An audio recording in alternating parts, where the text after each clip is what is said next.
Hai teman-teman, perkenalkan nama saya Mega Aulia, perwakilan dari kelompok 2.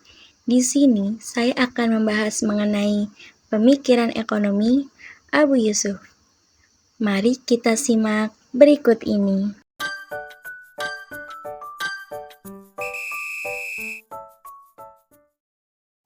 Biografi Abu Yusuf.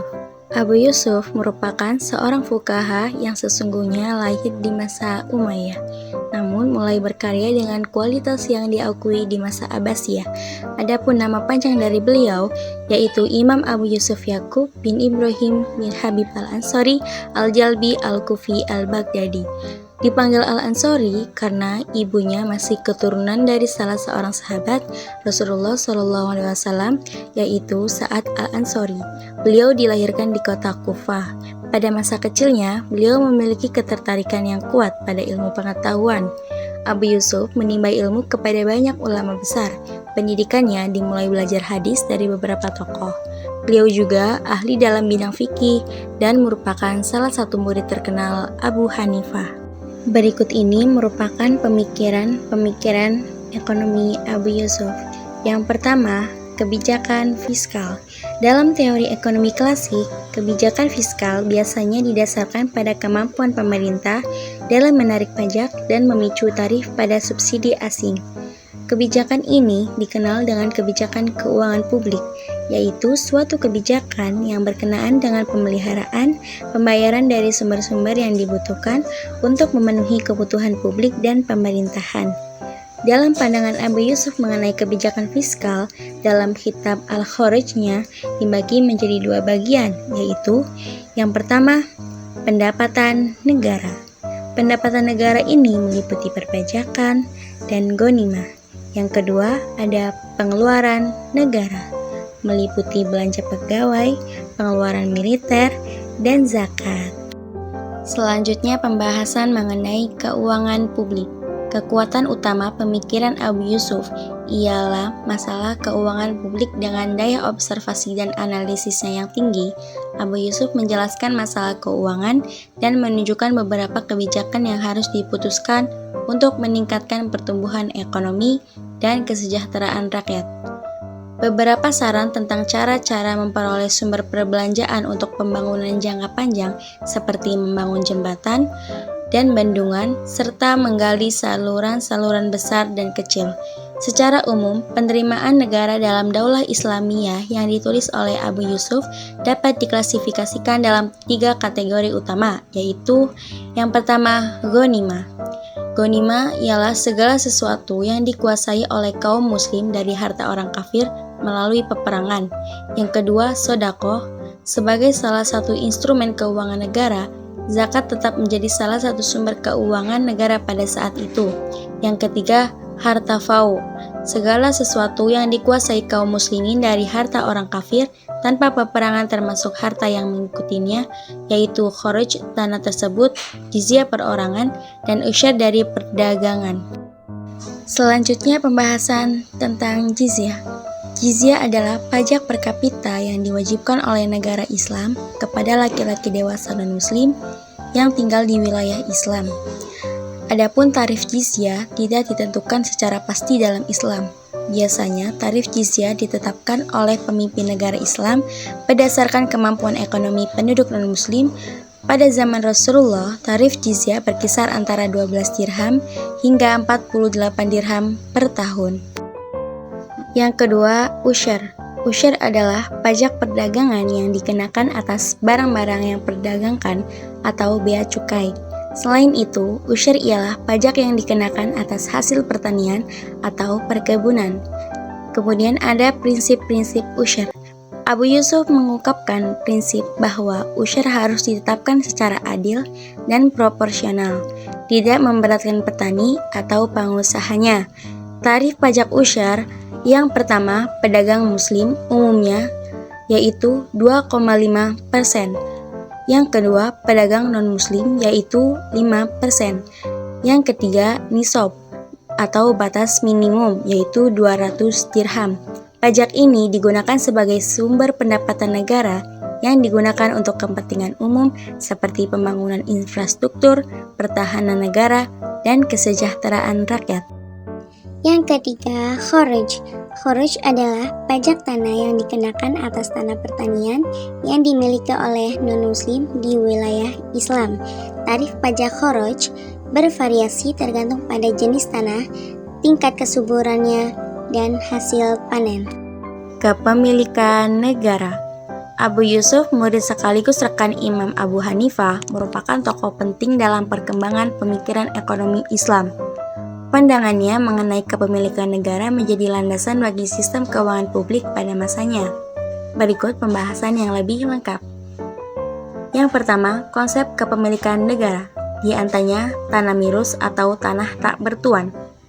Kepemilikan tertinggi atas tanah tak bertuan berada di tangan negara. Negara memiliki kewenangan untuk mengelolanya demi kemaslahatan umum.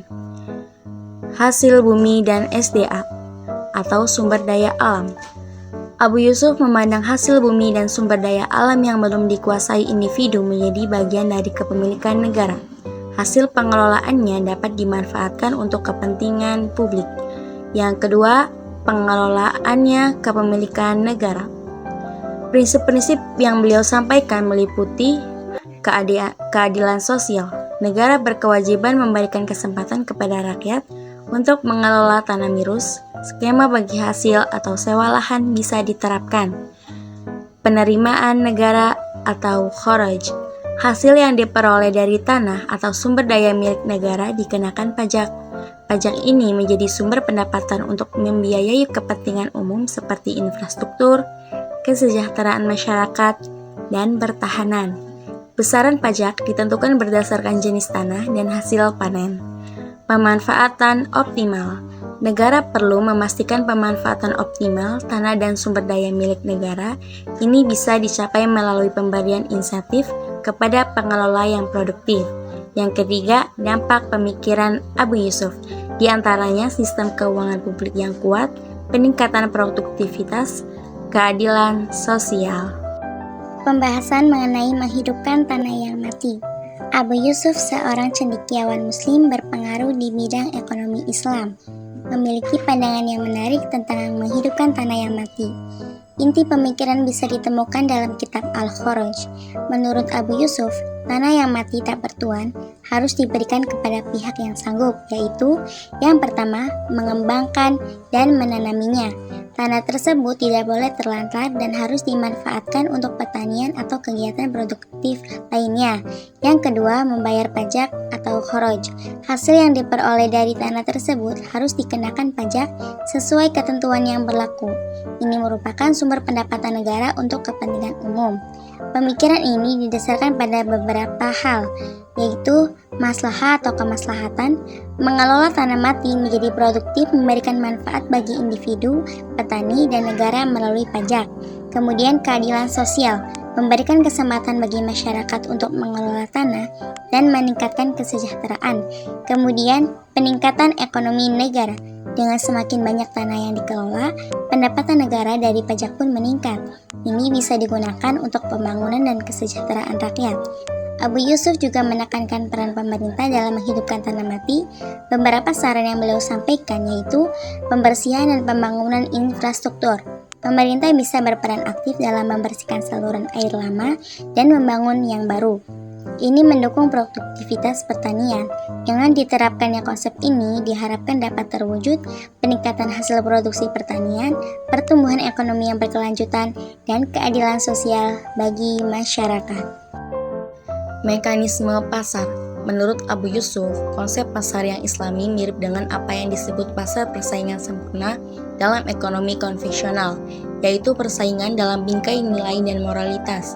Dalam hal mekanisme pasar, Abu Yusuf memberikan pandangan yang berbeda dengan opini umum, di mana harga tinggi tidak berarti ada kelangkaan barang, dan harga murah tidak berarti barang melimpah.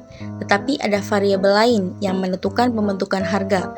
Abu Yusuf juga menentang otoritas dalam menetapkan harga, namun dia juga memperbolehkan intervensi harga dalam situasi tertentu. Dalam konsep ekonomi Islam, penentuan harga yang dilakukan oleh kekuatan-kekuatan pasar yaitu yang pertama, penawaran dan permintaan. Abu Yusuf memahami bahwa harga suatu barang ditentukan oleh interaksi antara penawaran dan permintaan. Ketika permintaan tinggi dan penawaran rendah, harga akan naik. Sebaliknya, ketika permintaan rendah dan penawaran tinggi, harga akan turun. Bisa dilihat gambar di samping kurva harga pada umumnya, yang mana menurut pemahaman pada zaman Abu Yusuf mengenai pendapat di atas tentang hubungan antara harga dan kuantitas, hanya memperhatikan kurva permintaan. Dalam literatur kontemporer modern, fenomena yang berlaku pada masa Abu Yusuf dapat dijelaskan dengan teori permintaan. Teori ini menjelaskan hubungan antara harga dengan banyaknya kuantitas yang diminta. Apabila P turun, maka Q naik. Begitupun sebaliknya. Apabila P naik, maka Q turun. Dari formulasi ini, kita dapat menyimpulkan bahwa hukum permintaan menyatakan bila harga komoditi turun, maka akan direspon oleh konsumen dengan meningkatkan jumlah komoditi yang dibeli. Abu Yusuf membantah pemahaman yang seperti ini, karena pada kenyataannya persediaan barang sedikit tidak selalu diikuti dengan kenaikan harga, dan sebaliknya persediaan barang yang melimpah belum tentu membuat harga akan menjadi murah. Selanjutnya, gambar di samping merupakan kurva harga menurut Abu Yusuf. Adapun hal menarik dari apa yang pernah disampaikan Abu Yusuf dalam kitab Al-Khuruj, bahwa mahal dan murahnya suatu komoditas tidak bisa ditentukan secara pasti, di mana murah bukan karena melimpahnya barang tersebut dan mahal bukan karena kelangkaannya.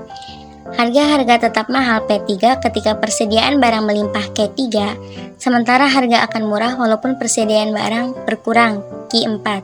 Dari pernyataan tersebut di atas, tampaknya Abu Yusuf menyangkal pendapat umum mengenai hubungan terbalik antara persediaan barang, supply, dan harga karena pada kenyataannya harga tidak bergantung pada permintaan saja, tetapi juga bergantung pada kekuatan penawaran.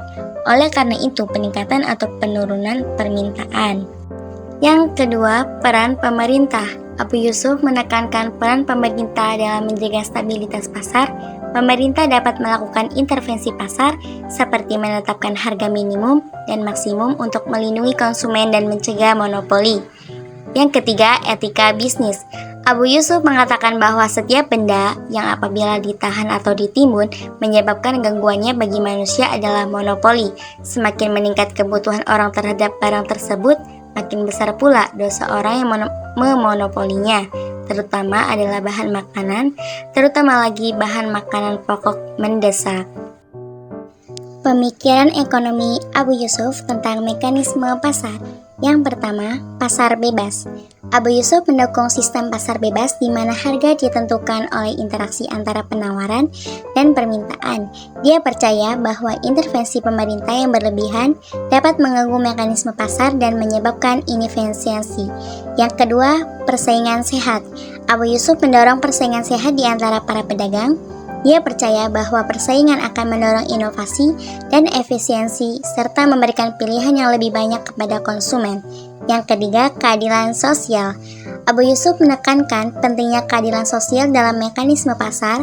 Dia percaya bahwa pasar harus adil bagi semua pihak, termasuk konsumen, pedagang, dan pekerja. Selanjutnya, konsep maslahah.